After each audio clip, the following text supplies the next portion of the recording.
మరి తల్లికి గుండెను కోసిచ్చే కొడుకులు ఎక్కడ ఉన్నారు? అమ్మా నీ రుణము ఎట్లా తీర్చుకుందునే? ఈ జన్మంటే నీకు తల్లినైతానే. అమ్మా నీ రుణము ఎట్లా తీర్చుకుందునే? ఈ జన్మంటే నీకు తల్లినైతానే.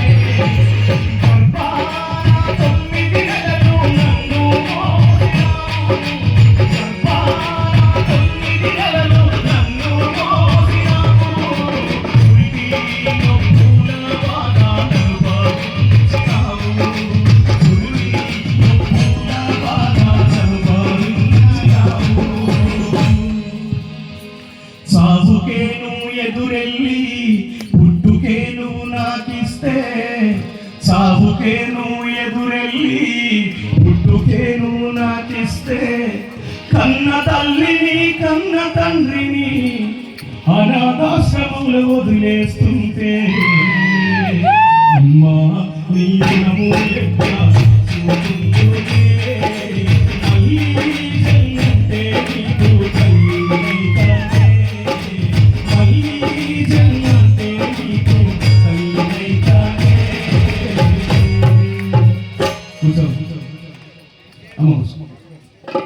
ఉన్నారు నిజమే, కానీ తల్లులు ఉన్నారు కదా. ఇది మీ గుండెల్లో ఉన్న బాధ నా గుండెలో వచ్చిన బాధ. మన తల్లి గొప్పది, మన తండ్రి గొప్పడు కదా. తండ్రి ఇంతకంటే గొప్ప కదా.